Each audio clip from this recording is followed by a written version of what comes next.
अब बात करेंगे यूपी में आरएसएस और बीजेपी की बैठक टल गई है। सीएम और डिप्टी सीएम के साथ ये बैठक होनी थी। आरएसएस के अरुण कुमार के साथ बैठक थी, लेकिन फिलहाल ये बैठक जो है वो टल गई है। बीजेपी और आरएसएस के बीच बैठक होनी थी, बैठक टल गई है। बड़ी खबर आपको दिखा रहे हैं, जहां पर सीएम और डिप्टी सीएम के साथ होनी थी ये बैठक। आरएसएस के अरुण कुमार के साथ ये बैठक होनी थी। देखिए, सवाल जिस तरह का घटनाक्रम इस वक्त यूपी में चल रहा है, उसको लेकर सवाल ये खड़े हो रहे हैं कि क्या संगठन और पार्टी के बीच सब कुछ ठीक चल रहा है।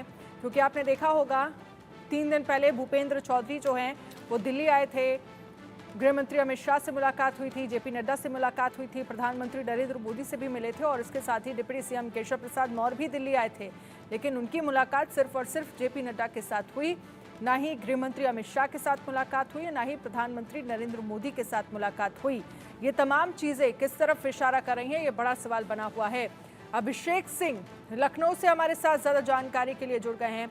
अभिषेक, यूपी में आरएसएस और बीजेपी की जो बैठक होने वाली थी वो टल गई है, ये इशारा किस तरफ और क्या संगठन और पार्टी के बीच उत्तर प्रदेश में सब कुछ ठीक चल रहा है?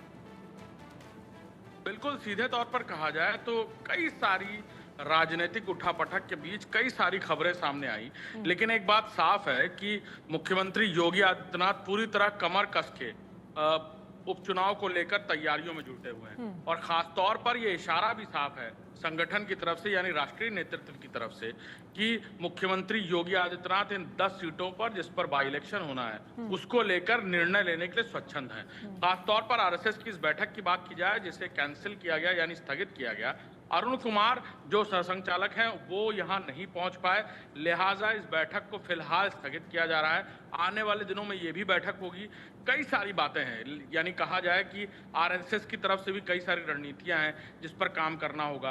भारतीय जनता पार्टी अपनी रणनीतियां तैयार कर रही है और ये बाई इलेक्शन हर किसी के लिए नाक का सवाल है, चाहे वो भारतीय जनता पार्टी की बात की जाए, सरकार की बात की जाए। और उस वक्त जब इस तरह नॉन बैलेंसिंग सिचुएशन बनाने की कोशिश की जा रही है और मुख्यमंत्री योगी आदित्यनाथ की तरफ से जो क्लियर मैसेज दिया गया परसों, यानी उन्होंने सभी 300 मंत्रियों को एक एक सीट पर 3 मंत्रियों को प्रभारी बनाया गया, उन्होंने सभी को बुलाया, बताया कि कैसे जनता के बीच जाया जाए, कैसे काम किया जाए, कैसे जनता का विश्वास जीता जाए। इन सारी बातों को लेकर न सिर्फ मुख्यमंत्री ने क्लियर और डाउन द लाइन मैसेज किया, बल्कि इसके अलावा सभी जो प्रमुख त्योहार हैं, चाहे वो मुहर्रम हो, कांवड़ यात्रा हो, इसको लेकर जिस तरह सटल मैसेज दिया गया, यानी राजनीतिक लालसा से बिल्कुल इतर इन मैसेजेस का पूरा असर इस बाई इलेक्शन पर पड़ता हुआ नजर आएगा।